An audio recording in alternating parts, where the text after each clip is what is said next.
London ہیسٹن سے بول رہا ہوں جی ملک صاحب. جناب وہ علامہ صاحب سے بات کرنی تھی. جی آپ سوال پوچھیں, مولانا صاحب سن رہے ہیں. جی حضور عرض یہ ہے کہ میں پاکستان سے آیا ہوں, اور پہلے تو آپ سب کو اور علامہ صاحب کو محرم کی تعزیت ایکسیپٹ ہو. شکریہ. اور عرض یہ ہے کہ ہم پاکستان سے آئے ہیں تو میں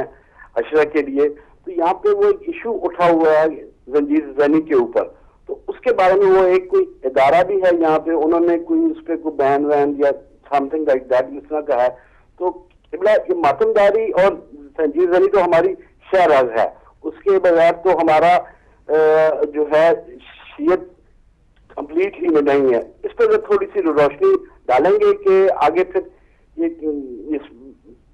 ٹھیک ہے بھائی, بہت شکریہ ملک صاحب, بہت شکریہ. لندن سے آپ نے کال کی اور ابھی شاید پاکستان سے آئے ہیں. پاکستان سے بھی آئے ہیں.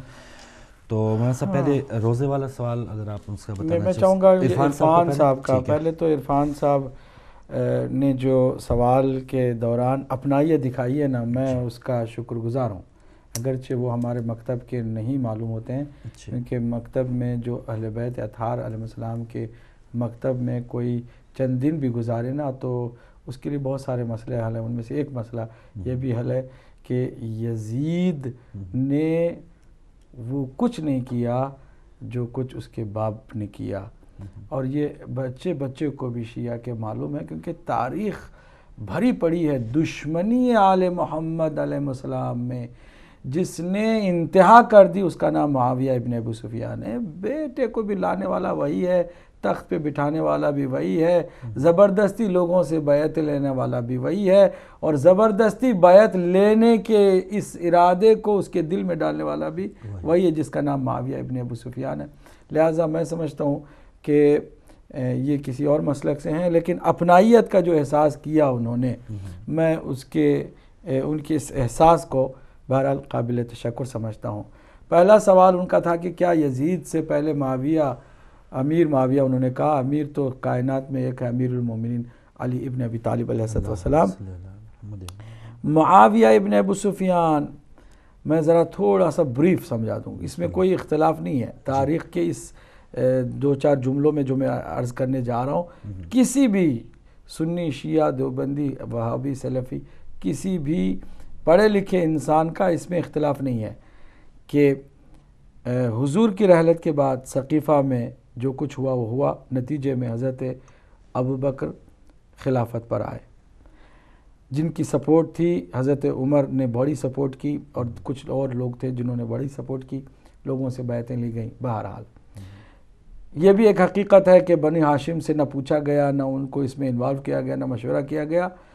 اور انہیں اگنور کیا گیا, اور وہ بھی اسی لیے انہوں نے بیعت نہیں کی, اور ایک عرصے تک یہ زبردست رسا کشی موجود ہے. تاریخ کا یہ حصہ ہے, اس میں ہمارا آپ کا مسئلہ نہیں ہے. ہم کوئی ایک حقیقت ہے, اس کا کوئی کسی نے انکار بھی نہیں کیا. یہ بعد وہ تو کہتے ہیں بعد میں چلیں حضرت علی نے بھی بیعت کر لی تھی, یہ کر لی تھی, وہ تو بعد میں آپ نے جو کچھ روایتیں نکالی ہیں, لیکن جو حقیقت ہے وہ ہے کہ ایک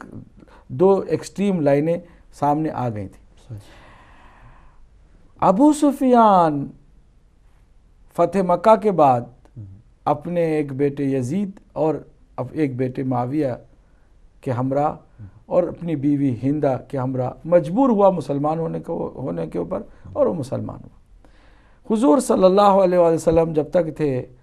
اس نے انتظار کیا کسی وقت کا کہ کسی وقت ہمیں موقع ملے تو بدلہ لیں, کیونکہ اس کے بڑے رشتہ دار, قریبی رشتہ دار مارے گئے تھے بدر میں, پھر احد میں, اور پھر یہ سلسلہ اس کی دشمنی کا آپ کے تاریخ میں موجود ہے, کسی کو بھی اس کا انکار نہیں ہے.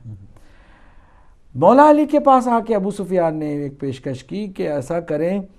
کہ آپ ہی کا حق ہے خلافت اور ولایت. میں جانتا ہوں, اور رسول اللہ نے آپ ہی کو اپنے بعد خلیفہ بتایا تھا, من کنت مولا فہذا علی مولا, بیعت بھی لوگوں نے کی تھی. اب یہ ثقیفہ میں جا کے انہوں نے گڑبڑ کی ہے. اگر آپ کہیں تو میں آپ کی سپورٹ کروں اور فوج مدینے میں بھر دوں آپ کی سپورٹ میں, اور آپ کا حق آپ کو دلا دوں. مولا علی علیہ السلام کو معلوم تھا کہ یہ تو کبھی بھی اسلام کا حامی نہیں رہا ہے, کب سے یہ ہمدرد ہو سکتا ہے میرا, یہ تو خونی دشمن ہے، جانی دشمن ہے، اور معلوم ہے رسول اللہ صلی اللہ علیہ وسلم کی زندگی میں اور پھر جنگوں میں جو کچھ ہوا ہے، حضور مولا کائنات علیہ السلام نے اس کو دھتکار دیا کہ بھائی تمہاری کوئی مجھے سپورٹ نہیں چاہیے، دنیا میرے نزدیک کوئی نہیں ہے کہ میں اس دنیا کے لیے تمہارا ساتھ لوں، تمہاری سپورٹ لوں۔ یہاں سے جب مایوس ہوا ادھر گیا، ادھر جا کر کے انہیں دھمکیاں دی کہ دیکھو تم لوگ غلط طریقے سے آئے ہو اور تمہارے ساتھ میری ایک جنگ ہوگی اگر تم لوگوں نے ہمیں بھی کچھ اس میں حصہ نہیں دیا۔ اس کے شر کو، اس کی دھمکی کو، اس کو سیریس لیا گیا، اور ارباب اقتدار نے بیٹھ کے مشورہ کی آپس میں اور اسے پیشکش کی کہ چلو تم خاموش رہو، ہمارا ساتھ دو، تمہارے لیے ہم شام کی جو ہے گورنری تمہارے لیے دیتے ہیں۔ تو چونکہ خود کافی بوڑھا تھا ابو سفیان، اس کا ایک بیٹا جو تھا یزید ابن ابو سفیان کا بیٹا ایک یزید ہے، یعنی یزید کا چچا ایک یزید ہے، تو اس کو وہاں بھیجا گیا، کہاں پر؟ شام میں، گورنر بنا کے بھیجا۔ اس پر صحابہ نے بہت اعتراض کیا، احتجاج کیا کہ حضور نے تو سخت منع کیا کہ بنو امیہ کو حکومت نہیں ملنی چاہیے، اور آپ نے اٹھا کے اس کو حکومت دے دی ہے، وہ تو کسی بھی عہدے کے قابل نہیں ہے، حضور نے تو منع کیا کہ ان لوگوں کو کبھی عہدہ نہ ملے، یہ تو مجبوراً مسلمان ہوئے ہیں، ان کو طلقاء کہتے ہیں، فتح مکہ کے بعد جن کو اسیر کر کے چھوڑ دیا گیا نا، وہ طلقاء ہیں، یہ جن کو آزاد کیا ہے، ان کو کوئی حکومت نہیں ملنی چاہیے۔ لیکن آپ نے یہ کیا کیا؟ لوگوں کو چونکہ وہ دور کی بات تھی، سمجھا لیا گیا کہ چلو کوئی ایسی بات نہیں ہے۔ شام میں جناب یزید ابن ابو سفیان حاکم ہوا، کچھ دنوں کے بعد وہاں بیمار ہوا، وہ مر گیا، تو اب اس کی جگہ پر یزید ابن ابو سفیان ہی کے بیٹے معاویہ ابن ابو سفیان کو گورنر بنا کر کے بھیجا گیا۔ حضرت ابوبکر کے آخری دن تھے اور حضرت عمر کی یہ پیشکش تھی، اور حضرت عمر کی اس کوشش سے معاویہ اقتدار پر آیا، اور آپ کو معلوم ہے کہ معاویہ نے کیا کچھ نہیں کیا اسلام کے، رسول اسلام کے اور آل رسول کے خلاف، اور وہ ساری باتیں ہم دہرانا نہیں چاہتے، صرف اتنا بتانا چاہتے ہیں ہمارے اس بھائی کے ذہن کو اس بات کو سمجھانے کے لیے کہ آپ جائیں کتابوں میں پڑھیں۔ تو اسی یزید نے چونکہ دور تھا سینٹرل گورنمنٹ سے، مضبوط ملوکیت کا اس نے ماحول بنا لیا تھا، اب وہ بات نہیں رہ گئی کہ تقوی اور پرہیزگاری اور یہ وہ نہیں، عیاشی اور عیش و عشرت، نوش اور شراب اور یہ وہ، اندر سے سب کچھ، اور باہر ذرا دکھاوے کے لیے کچھ مذہب، اور باقی وہ زر ریشمی کپڑے اور تاخت و تاج اور وہ جو ہوتا ہے دنیا بھر میں، اسی انداز کو اپنایا گیا ملوکیت کی طرف۔ اب پورا ماحول ادھر سے وہ بناتا جا رہا ہے، اور حضرت عمر اس کے بارے میں کچھ زیادہ نوٹس نہیں لیتے ہیں، آپس میں کیا سمجھوتے ہوئے ہیں وہ جانے اور ان کا خدا جانے، لیکن حالات یہ بتا رہے ہیں کہ حضرت عمر نے اس معاویہ کے کسی بھی غلط کام پر کوئی زیادہ نوٹس نہیں لیا، اس کو بلا کر کے کچھ نہیں ڈانٹا۔ پھر اس کے بعد حضرت عثمان کا زمانہ آیا، تو پھر بنو امیہ کے وہ بھی تھے، یہ بھی تھے، رشتہ داری بھی تھی، زبردست بنو امیہ کی آپس میں ملی بھگت ہوئی، اور ایسا تال میل ہوا کہ ابو سفیان نے اس بڑھاپے میں فخر سے اشعار کہے کہ اے میرے بنو امیہ کے لاڑی لو، اب تم اس خلافت کو، حکومت کو گیند کی طرح ایک دوسرے کو پاس کرتے رہو اور کسی اور طرف اس کو جانے نہ دو، اور وہ اشعار موجود ہیں ابو سفیان نے جو کہے۔ بالآخر کرپشن کے جرم میں حضرت عثمان کا قتل ہو جاتا ہے سینٹرل گورنمنٹ میں، یہ مدد کی سپورٹ کرنے کی بات کر کے بھی دیکھتا ہے کہ جب وہ بھی ہٹ جائے تو میری اور طاقت مضبوط ہو جائے گی، لیکن ہوا یہ کہ اچانک پوری دنیا مولا علی کی طرف آ گئی، اور ظاہری طور پر مولا علی کے ہاتھ میں خلافت آ گئی۔ آپ یہ بات برداشت نہیں تھی، حضرت معاویہ نے بھرپور، معاویہ ابن ابو سفیان نے مولا علی کے خلاف مہمیں چلائیں، جنگیں ہوئیں، اور بغاوت کی، اور کھل کے بغاوت کی، اور لعن طعن کا سلسلہ اور قتل و غارت گری کا سلسلہ مولا علی علیہ السلام نے بھی اس بنو امیہ کی جو قرآن مجید نے جس کو شجر ملعونہ کہا ہے، جس پر اللہ کی لعنت ہے، وہ شجرہ، اس شجرے سے اس کا تعلق ہے۔ اب اس کے بعد آپ دیکھیں کہ مولا علی کی شہادت ہو جاتی ہے، مولا علی کی شہادت کے بعد امام حسن مجتبی آتے ہیں، ان کے ساتھ بھی اس کا یہ معاویہ کا رویہ سب کے سامنے واضح ہے۔ امام حسن مجتبی جب اپنے کوئی سپورٹرز نہیں دیکھتے اور حالات کچھ ایسے ہو گئے ہیں کہ بلا وجہ جو ہے ہلاکتیں ہوں گی اور کوئی حاصل ہونے والا نہیں، کیونکہ معاویہ نے کچھ ایک کسی بہانے کی تلاش میں تھے کہ معاویہ نے وہ بہانہ بھی دے دیا کہ یہ لیں جی سفید کاغذ ہم بیچتے ہیں، جو کنڈیشنز آپ چاہیں آپ اس میں لکھیں، میں اس کے لیے میں پہلے سے ہی دستخط کر رہا ہوں، میں اس کی پابندی کروں گا۔ اب مولا امام حسن مجتبی نے دیکھا کہ جب اس کو ہم اس طرح صلح کے لیے اس نے وہ کہا ہے، پیشکش کی ہے اور ہر شرط میری ماننے کے لیے تیار ہوا ہے، تو حجت تمام کرنے کے لیے دیکھیے اس کے دل میں کیا ہے، امام حسن مجتبی کو معلوم تھا، لیکن وہ ظاہری جو حالات ہیں اس کے تحت چلنے والے ہیں، کیونکہ اسلام بھی ظاہری طور پر دیکھا جاتا ہے، دل میں کیا ہے یہ نہیں دیکھا جاتا، بلکہ ظاہر کیا ہے۔ ظاہر تو وہ کہہ رہا تھا میں آپ کے تابع ہو جاؤں گا اور جو آپ نے کنڈیشنز لکھی ہے میں اس کے پابند ہو جاؤں گا۔ اس نے وہ کنڈیشنز پوری نہیں کی،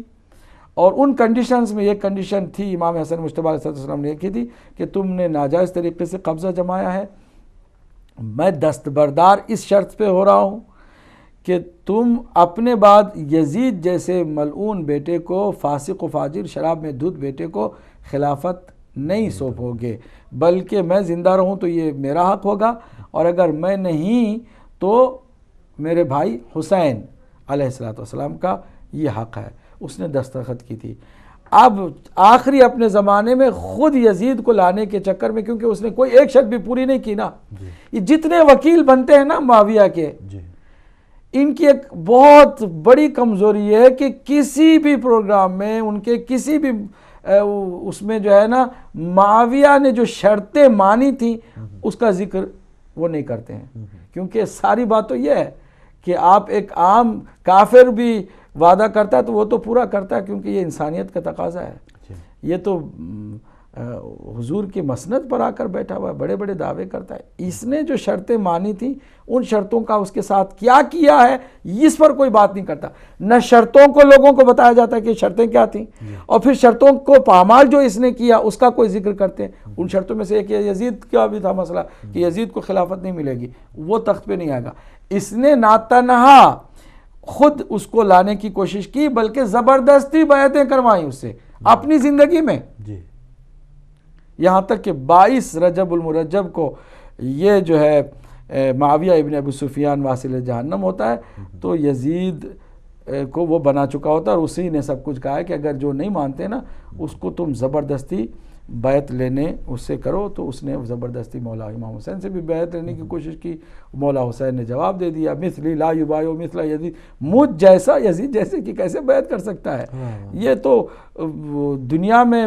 یعنی اسلام کو، دین کو، انسانیت کو، انصاف کو، وفا کو، صداقت کو، سچائی کو ایک ہی وقت میں آگ لگا دینے کے برابر ہے کہ اگر یزید کے ہاتھ میں میرا ہاتھ چلا گیا۔ یہ تو امام حسین علیہ السلام کو پتا تھا، لہذا قیام کیا، اور وہ یزید کچھ اس نے تبدیلی نہیں لائی تھی، جو کچھ تبدیلی لائی تھی اس کے باپ نے لائی تھی۔ یہ جو مولا حسین نے کیا فرمایا ہے، ہمارے پرویز بھائی نے جو پوچھا نا کہ مولا حسین جو ہے وہ حکومت کے لیے گئے تھے یا اصلاح اور ہدایت کے طور پر گئے تھے؟ ہادی اصلاح ان کا مقصد ہے۔ اب اصلاح خرابی اتنی آ گئی، خرابی کس نے؟ 28 رجب کو یہ بیعت کا سوال مطالبہ لے کر جو ہے وہاں مدینے میں پہنچ جاتا ہے ولید، اور 22 رجب کو انتقال ہوتا ہے۔ 6 دن کے اندر اندر 6 دن کے اندر اندر یزید نے کیا تبدیلی کر دی تھی کہ امام حسین کہہ رہے ایک لمحے کے لیے میں برداشت نہیں کروں گا۔ یہ حقیقت میں یزید کا انکار نہیں ہے، یزید تو ایک شخص ہے، وہ مہرہ ہے، اس پورے سسٹم کا انکار ہے کہ جو یزید سے پہلے خراب ہو چکا تھا، اس کا انکار ہے۔ جی اچھا، وہ بھائی کہہ رہے تھی جیسے سسٹم آپ نے ارشاد فرمایا تاریخ کا، وہ کہتے ہیں اس سے دوریاں پیدا ہوتی ہیں، اس سے کچھ لوگ ناراض ہوتے ہیں۔ دیکھیے غلط فہمیاں دور ہوتی ہیں۔ اگر آپ کے بارے میں 1400 سال سے ایک غلط پروپیگنڈا کیا جا رہا ہے کہ آپ نماز نہیں پڑھتے ہیں، آپ کا قبلہ نہیں ہے، آپ جو ہے نا قرآن کو نہیں مانتے ہیں، آپ جو ہے وہ رسول اللہ سے بھی نعوذ باللہ حضرت علی کو افضل مانتے ہیں، آپ پتہ نہیں کیا کیا کرتے ہیں، سیدھے کافر ہیں۔ آپ 1400 سال سے پروپیگنڈا کرتے آ رہے ہیں، آج ہم بتا رہے نہیں بھائی یہ اصل حقیقت یہ ہے، ہم کو جو کہتے ہو کہ ہم کیا ہیں یہ بھی تمہیں بتاتے ہیں، اور تم کیا ہو یہ بھی تمہیں تمہارا آئینہ دکھاتے تمہارے سامنے۔ اگر ایک طرفہ لگاتار پروپیگنڈا تھا تو کسی کو کوئی پرابلم نہیں تھی۔ آج ہم دوسرے جو رخ کو دکھا رہے ہیں، دوسری تصویر دکھا رہے ہیں، تو آپ کو خوش ہونا چاہیے کہ اس سے غلط فہمیاں ہوتی تھیں۔ ارے بھائی فاروق صاحب، آپ کو میں کچھ اور سمجھتا تھا، اب آپ کی حقیقت میرے سامنے آئی ہے تو میں آپ کو کیسے کافر کہہ سکتا ہوں؟ آپ اہل قبلہ ہیں، آپ نماز پابندی سے پڑھتے ہیں، آپ کا ایمان وہی ہے جو ہمارا ہے، بس یہ کہ آپ امامت کے قائل ہیں اور ہم سقیفہ کے قائل ہیں۔ اب یہ سقیفہ کے میں کیوں قائل ہوں میں سوچوں، اور آپ امامت کے قائل ہوں تو آپ کے پاس کیا دلیل ہے؟ وہ دیں۔ دو سلسلے چل پڑے حضور کے بعد، ایک سلسلہ وہ جو سقیفہ سے چلا، ایک سلسلہ جو غدیر سے چلا، جس میں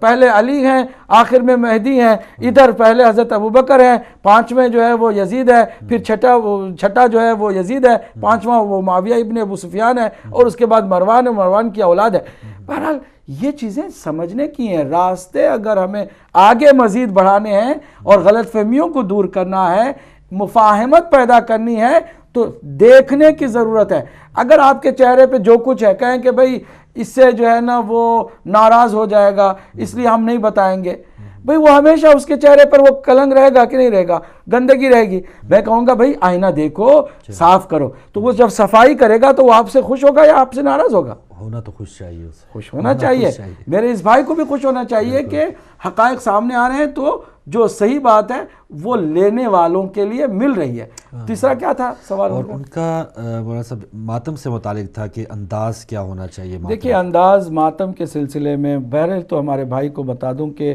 ماتم جو ہے یہ کوئی شیعت کی لازمی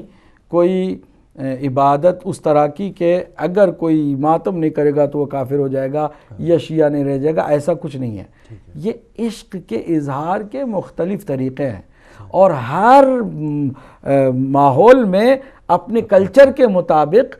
وہ عزاداری کرتے ہیں۔ ایران اپنے کلچر کے مطابق کرتے ہیں، عراق میں جو ہیں شیعہ وہ اپنے، لبنان میں جو شیعہ وہ اپنے حساب سے، مصر میں جو شیعہ، مدینے میں جو شیعہ وہ اپنے حساب سے، پاکستان اور انڈیا کا ایک الگ کلچر ہے، اس کلچر کے حساب سے وہ کرتے ہیں۔ لہٰذا ہم یہ نہ کہیں کہ یہ غلط ہے یہ صحیح ہے، وہ ہر کسی کو اپنے انداز میں کرنے دو، اسے کہ عشق میں پابندیاں نہیں لگتی ہیں۔ عشق میں عاشق کو اپریشیٹ کیا جاتا ہے چاہے وہ جس طرح سے بھی ہو۔ اب کہتے ہیں کہ وہ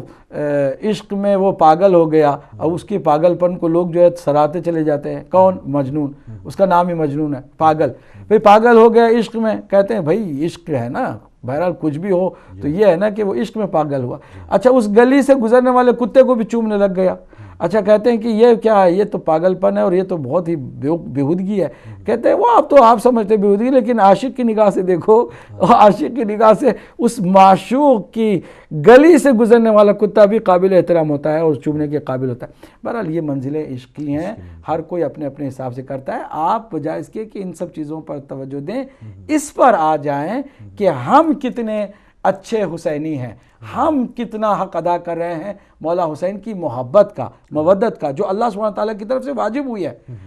ابھی ایک جملہ میں کیا کہوں، میرا پھر کلیجہ پھٹ جاتا ہے جب اس جملے کو میں کبھی کسی جگہ پہ پڑھتا ہوں۔ مولا زین العابدین علیہ السلام نے کربلا کے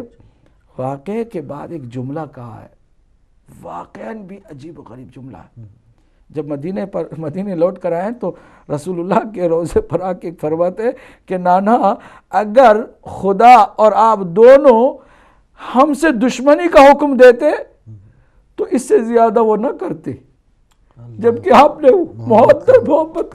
مودت کا حکم دیا ہے، اس کے باوجود انہوں نے ہمارے ساتھ کیا کیا۔ تو یہ جو واجب ہے مودت، ہر کوئی سوچے کہ اس نے کیا مودت میں اپنا نذرانہ پیش کیا، وہ کس حد تک عاشق ہے، یہ نہ چھوڑے، یہ نہ سوچے کہ اس نے کیا کیا، اس نے کیا کیا، یہ کیوں کرے وہ کیوں کرے۔ یہ تنقیدی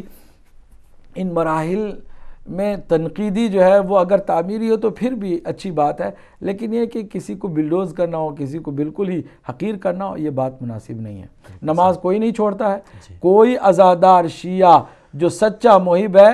وہ نماز کو کم اہمیت نہیں دیتا ہے، کیونکہ جانتا ہے مولا حسین نے تیروں کا مسلح بچھایا تھا اور تیروں کے برستے ہوئے تیروں کے درمیان مولا حسین نے نماز قائم کی تھی. لہٰذا عاشق حسین کبھی نماز کو اہمیت کم دینے والا ہو ایسا نہیں ہے. لہٰذا اگر کہیں اس کو غلط فہمی ہوئی ہے, کسی کو دیکھ لیا ہے کہ جس نے نماز پر توجہ نہیں دی ہے, تو اس کا اپنا کوئی انفرادی مسئلہ ہے, ورنہ جو عزادار ہیں, جو مولا حسین کے عاشق ہیں, وہ نمازی بھی ہیں, نمازی ہی عاشق ہیں. سبحان اللہ سبحان اللہ. اچھا شبیر ملک صاحب نے جو پاکستان سے آئے اور یہاں کا قانون جو دیکھا ہے, یا مختلف ایشوز ہیں یہاں پہ زنجیر زنی سے متعلق, یہاں کا قانون جو ہے وہ اجازت نہیں اس طرح دیتا. زنجیر زنی بھی انہوں نے کہا شہرہ کے حیات ہے زنجیر زنی, یہ غلط بات ہے. زنجیر زنی, قمع زنی, خون نکالنا, یہ ایک خاص چند لوگوں کا عمل ہے, ان کا اپنا ذاتی عمل ہے. اس شیعہ ہونے کے لیے ایسا کچھ کرنے کی ضرورت نہیں ہے. بہت سارے لوگ اس لیے بھی کہتے ہیں ہم نے تو سارا اسٹڈی کیا, بہترین مذہب, منطقی لاجیکل شیعہ ہے, لیکن ہم اس لیے نہیں بنتے کہ ہمیں پھر ماتم کرنا پڑے گا اور وہ زنجیر مارنی پڑے گی. نہیں, ایسا کچھ نہیں ہے. بہت نہیں, ہزاروں لاکھوں ایسے شیعہ ہیں کہ جو اچھے شیعہ بھی ہیں اور متدین بھی ہیں اور عاشق بھی ہیں, محب بھی ہیں, اور انہوں نے زندگی میں کبھی زنجیر نہیں ماری ہے. تو کیا ہم ان کو شیعت سے نکال دیں گے؟ ایسا نہیں ہے. جہاں تک یہاں ہے, یہاں کے دیکھیں کوئی بھی بات کسی بھی ملک میں آپ چلے جائیں, اگر اس ملک کے جو اجتماعی قانون ہیں اس کے خلاف ہو تو وہ ویسے بھی شریعت کے طور پر حرام ہو جاتے ہیں. میں آپ کو ایک چھوٹی سی مثال دیتا ہوں. امام خمینی رضوان اللہ تعالیٰ علیہ جو انقلاب اسلامی ایران کے بانی اور عظیم رہبر ہیں, جب جلا وطنی کا دور گزار رہے تھے پیرس میں, ایک شخص آیا اور انہوں نے کہا کہ آپ کو یہاں حلال گوشت تو نہیں ملتا ہوگا کیونکہ یہاں حالات کچھ ایسے ہیں, میں آپ کو اپنے فارم میں لے کے جاؤں گا تو آپ کو اپنے ہاتھوں سے ذبح کردہ بکرا اس کا گوشت تیار کر کے کھلاؤں گا, حلال ہی حلال, میں اپنے ہاتھوں سے ذبح. تو اس مرد بزرگ نے سوال کیا کہ کیا اس ملک میں اس کی اجازت ہے کہ تم خود سے ذبح کرو؟ کہا نہیں, اس کی تو اجازت نہیں ہے. پھر کہا کہ حلال کیسے ہو گیا؟ یہ تو حلال نہیں ہوا میرے لیے کہ تم قانون, اپنے ملک کے قانون کو توڑ کر کے مجھے جو ہے وہ کوئی چیز حلال سمجھ کے کھلا رہے ہو, ایسا تو نہیں ہے. تو جب ذبح کرنا اگر کسی جگہ پہ منع ہے اور آپ نے کیا تو وہ حلال نہیں ہے, تو زنجیر زنی آپ کے لیے کیسے ہوگی اگر اس قانون اس ملک میں منع ہے, اور خاص کر کے بچے جو 18 ایئر سے چھوٹے ہیں ان کے لیے تو بہرحال اس ملک میں جو ہے اس کی اجازت نہیں ہے. تو بہرحال یہ کہ آپ کو بہت ساری چیزیں سوچ کے چلنی ہیں, خالی ایک چیز کو آپ سوچ کر دوسری چیزوں کو نظر انداز کر دیں گے, یہ بالکل مناسب نہیں ہوگا. بالکل صحیح. اچھا وہی سوال جو ہماری بہن کا تھا مولانا صاحب, روزے سے متعلق کہ کچھ لوگ جو ہیں یوم عاشور کو روزہ رکھنا فرض سمجھتے ہیں, شکرانے کے طور پہ رکھتے ہیں, تو اس حوالے سے شیعت میں کیا ہوگا؟ گزارش یہ ہے, میں چاہوں گا میری اس بہن کے ساتھ جتنے بھی ہمارے دیکھنے سننے والے ہیں اس جواب کو اچھی طرح سے اپنے دل و دماغ میں بٹھا لیں اور ضرور چیک کیا کریں. جب میں کوئی بات کرتا ہوں نا تو اسے چیک بھی کریں, ڈبل چیک کریں مطمئن ہونے کے لیے. میں یہ چیلنج سے کہہ رہا ہوں, اور اس چیلنج کو دلیل کے بغیر نہیں کہتا ہوں, کوئی بھی بات بغیر دلیل کے ہم کہتے بھی نہیں ہیں, کہ اب بنو امیہ کا کہ بہت سارے خرافی باتیں اور بہت ساری غلط باتیں, انحرافی باتیں, گمراہ کن باتیں ہیں موجود. ان میں سے ایک بات یہ بھی ہے کہ عاشورہ کے دن کو روزہ انہوں نے بتایا ہے, اور اس کے لیے جھوٹی جعلی حدیثیں بنائی کہ حضور بھی روزہ رکھتے تھے اور تاکید کرتے تھے, صحابہ کے لیے بھی کہتے تھے کہ روزہ رکھیں. ایسی کوئی بات نہیں ہے. اصل میں 18 ذی الحجہ کی جتنی فضیلتیں ہیں نا, کہ 18 ذی الحجہ کو حضرت آدم کی توبہ قبول ہوئی, حضرت نوح کی کشتی کو سہارا ملا, حضرت ابراہیم کی آگ نمرود کی آگ جو ہے گلزار ہو گئی, حضرت یونس کو ماہی مچھلی کے پیٹ سے باہر نکلنے کی اور نجات پانے کی اللہ کی جانب سے وہ ملی, مہلت ملی, اور حضرت موسیٰ کو کامیابی ملی جادوگروں پر, حضرت عیسیٰ کو جو ہے وہ بلندیاں ملی. یہ ساری جتنے فضائل ہیں نا وہ ہیں 18 ذی الحجہ کے, جو تمام انبیاء کی خوشیوں کا دن ہے. کیا کیا انہوں نے؟ خوشیوں کا جو دن تھا 18 ذی الحجہ, 18 ذی الحجہ کو بھلانے کے لیے, کیونکہ غدیر ہے اس کے ساتھ, ٹھیک, اس کو انہوں نے شفٹ کر دیا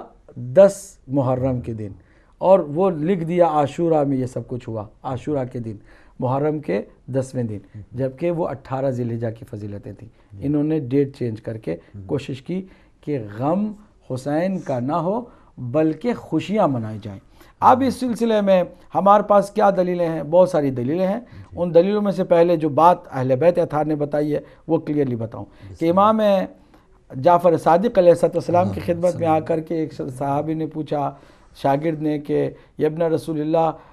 ہمارے جو دوسرے بھائی ہیں اہل سنت وہ روزہ رکھتے ہیں عاشورہ کے دن اور کہتے ہیں رسول اللہ نے بھی رکھا تھا اور یہ بہت عظیم دن ہے۔ فرمایا کہ یہ بات بالکل غلط ہے، یہ بنو امیہ آل امیہ کی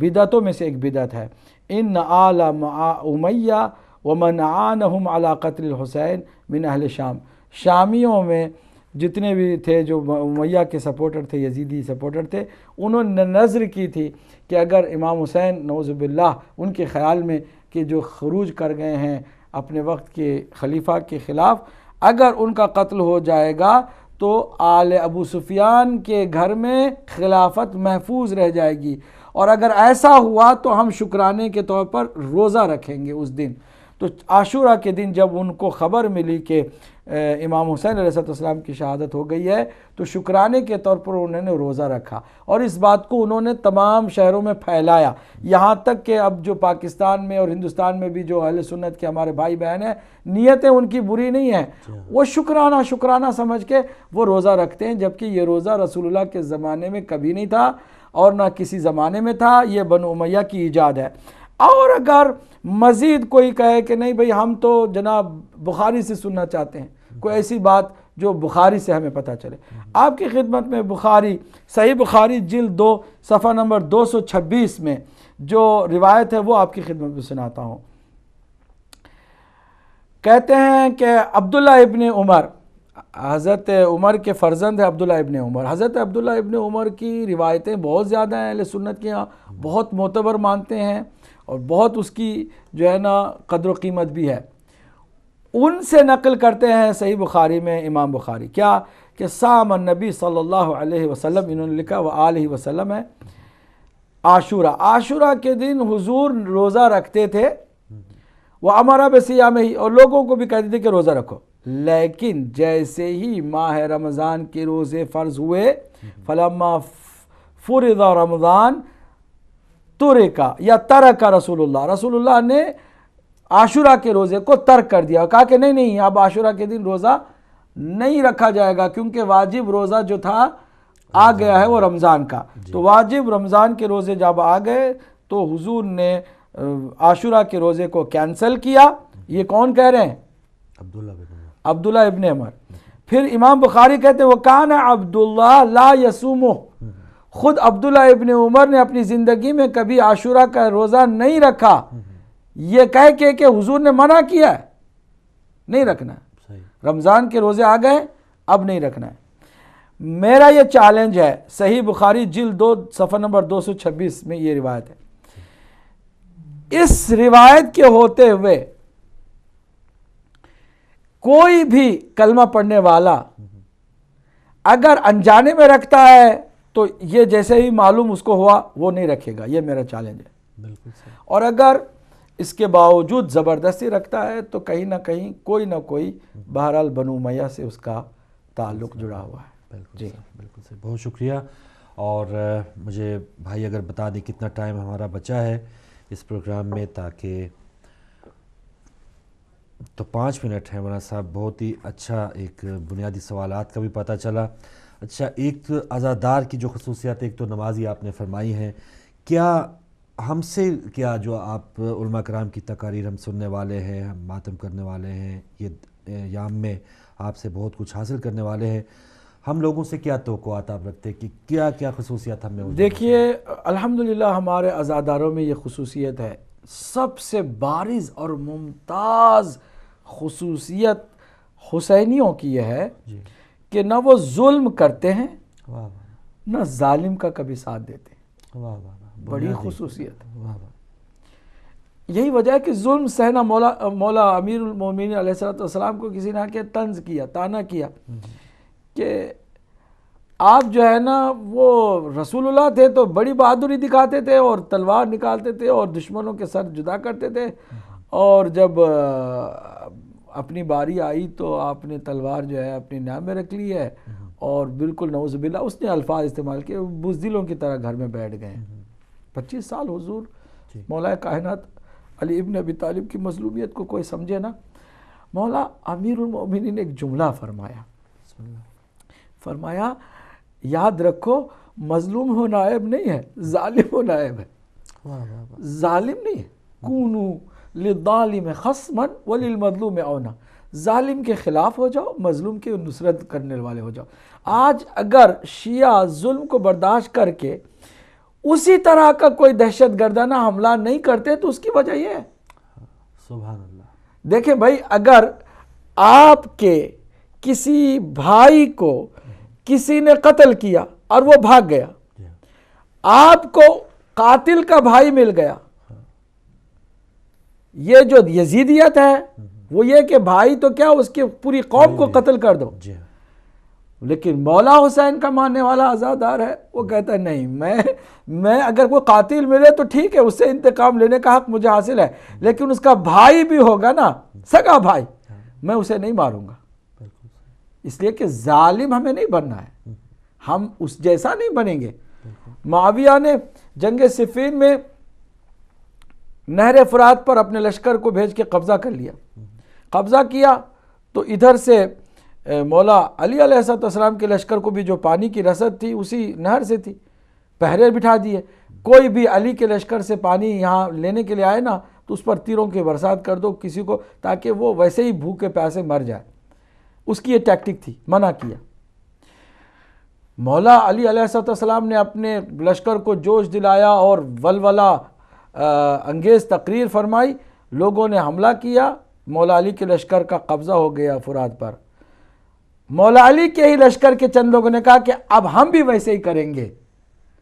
کہ اب معاویہ کے لشکر کو بھی پانی جانے نہیں دیں گے۔ میرے مولا نے کہا نہیں، ہم ایسا نہیں کر سکتے، وہ معاویہ تھا، یہ علی ہے، فرق ہونا چاہیے۔ ہم بھی اسی طرح کریں گے تو کیا فرق ہوگا، ظالم اور مظلوم میں کیا فرق ہوگا، حق اور باطل میں کیا فرق ہوگا۔ معاویہ کے لشکر کو پانی بھی جائے گا، ان کے جانوروں کو بھی پانی جائے گا۔ اب ذرا دیکھیے، وہی حسین ہے مولا علی کا بیٹا، لشکر حر کو پانی پلاتا ہے، کہتا ہے جب سب سیراب ہو گئے تو کہا کہ جانوروں کو بھی پانی پلا دو۔ دشمن کے لشکر کو مولا حسین نے پانی سے سیراب کیا، لیکن دشمن نے کیا کیا، اسی معاویہ کے بیٹے یزید نے حسین مظلوم کے لشکر پر، خالی لشکر پر نہیں، ننھے بچوں پر بھی پانی بند کیا۔ تو دیکھو، جو یزیدی ہیں ان کا اپنا رویہ ہے، لیکن جو حسینی ہے اس رویے کو 1400 سال سے ثابت کرتے آئے ہیں۔ آج تک ثابت کر دے کوئی بھی، ایک بھی دہشت گردانہ حملہ کسی شیعہ نے کیا، اور نہیں کر سکتا اگر حسینی ہے نا، وہ کبھی نہیں کرے گا۔ کیوں؟ اس لیے کہ مولا حسین نے مظلوم ہونے کو پسند کیا، ظالم ہونے کو ہرگز گوارا نہیں کیا۔ اللہ اکبر، جزاک اللہ مولانا صاحب، بہت شکریہ۔ ناظرین، آپ کا بہت شکریہ جن خواتین حضرات نے کالز کی، اور استقبال ماہ اعضاء کا یہ خصوصی پروگرام اپنے اختتام پہ پہنچا، اور جیسے مولانا صاحب نے آخر میں فرمایا کہ ایک حسینی اور یزیدی میں فرق ہونا چاہیے، اور انشاءاللہ یہ فرق ہم قائم رکھیں گے۔ کنٹرولوں میں جو بھائی اپنے تمام مصروفیات آپ تک پہنچا رہے تھے، نشریات پہنچا رہے تھے، انہیں بھی اپنی دعاؤں میں یاد رکھیے گا۔ اگلے پروگرام میں دوبارہ ملاقات ہوگی، اجازت دیجیے، اللہ حافظ۔